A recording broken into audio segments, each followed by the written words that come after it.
Good day. I'm Ranger Patrick, here on board USS CASSIN YOUNG in the Charlestown Navy Yard. On this day in 1944, CASSIN YOUNG had her first taste of combat off the island of Saipan during World War II. CASSIN YOUNG left San Francisco in March of 1944 and had been involved in 2 campaigns already. The seizure of the Marianas Islands, including Saipan, Tinian, and Guam, was part of the island hopping strategy, bypassing certain Japanese strongholds in the Pacific to focus on others, especially ones with airfields. Saipan was considered a staging area for attacks on the Philippine Islands and Formosa, today Taiwan, and included an airfield from which B-29 bombers could bomb the Japanese home islands directly. The U.S. invasion fleet, including CASSIN YOUNG, primarily then acting as an escort for carriers, departed for Saipan the day before D-Day in Europe. The U.S. invasion force outnumbered the Japanese defenders by 2 to 1. 71,000 Marines and Army soldiers versus 32,000 Japanese defenders. Although military planners generally preferred the attacking force have a 3 to 1 advantage. Bombardment of Saipan began on June 13, 1944. CASSIN YOUNG arrived 2 days later, and with Boston-built Fletcher-class destroyer USS ALBERT W GRANT screened the attacking carrier force and fired at targets ashore.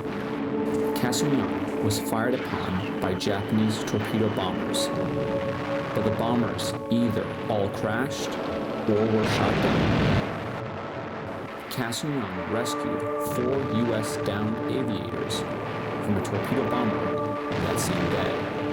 For the next several days, CASSIN YOUNG escorted damaged carriers away from Saipan and troop transports towards Saipan, conducting anti-submarine patrols, firing her deck chargers, providing night illumination, and firing into Saipan itself from her 5-inch guns. I'm now standing in one of the ammunition handling rooms, directly below one of the ship's 5-inch 38 caliber guns. Those guns could fire 9 miles away horizontally. A crew of 9 men would be down here, passing up the rounds to another 9 men directly above us. The rounds came in 2 component pieces. The 54-pound projectile, as you see here,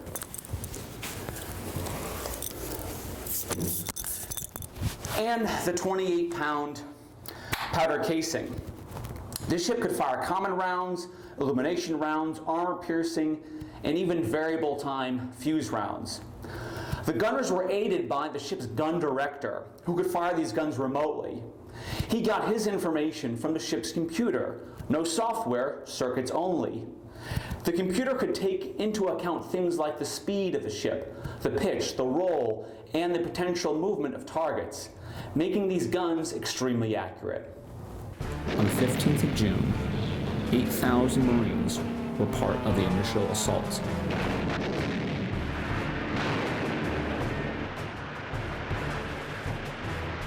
Coral reefs provided excellent defenses around the beachheads, and many of the Marine Amtraks ground to a halt on the beach.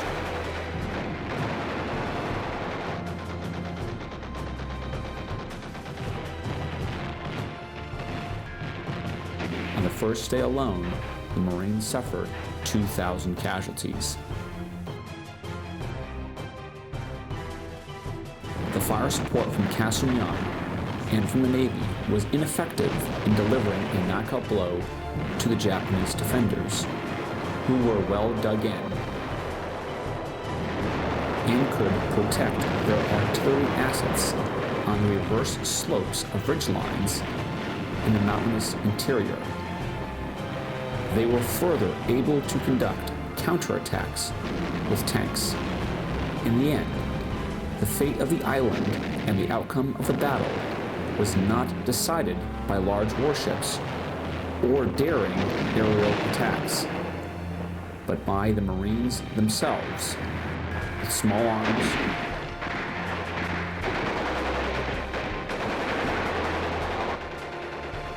grenades,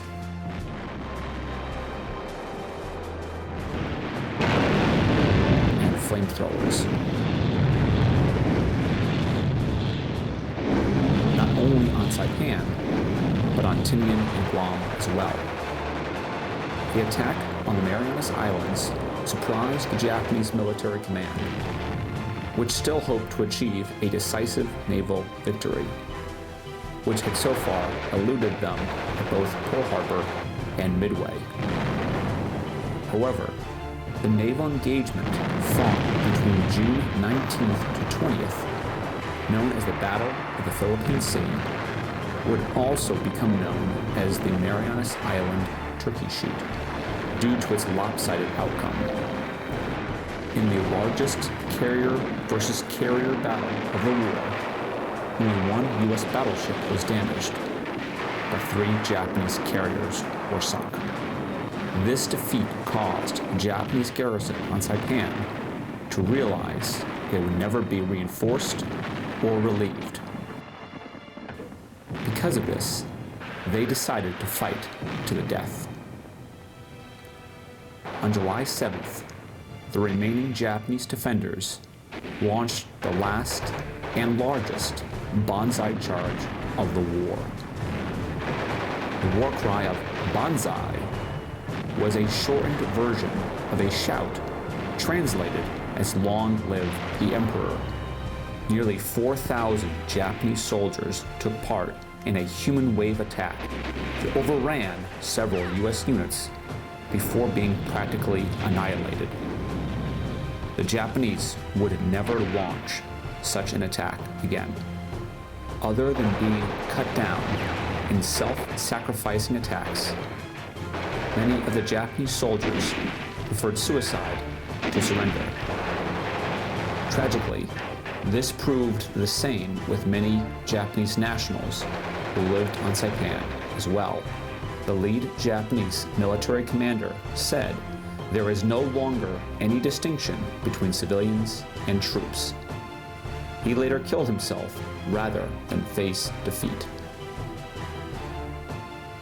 An estimated 7,000 Japanese civilians were killed, a large portion of which by intentional suicide, in addition to nearly 20,000 other civilians, primarily the indigenous inhabitants of Saipan, who fell as collateral damage.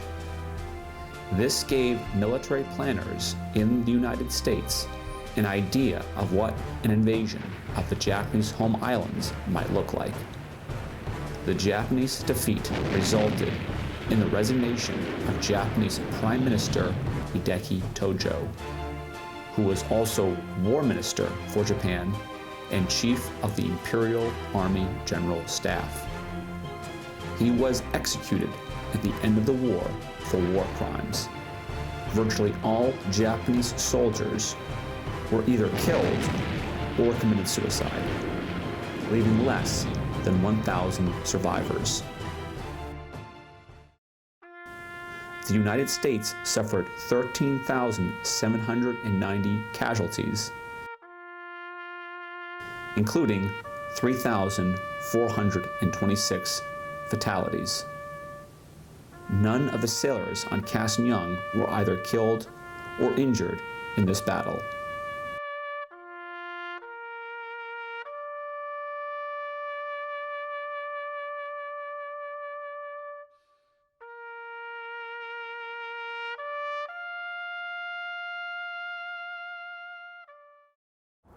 Saipan was secured by American forces on July 9th. During the campaign, Cassin Young spent 42 days at sea, for which she earned her 3rd campaign star, out of 7 total she would earn during the war. Today, Saipan Tinian, and Guam are part of the United States, either as commonwealths or unincorporated territories. For Cassin Young, her greatest challenges were yet ahead. In the fall of 1944 and the deadly spring and summer of 1945.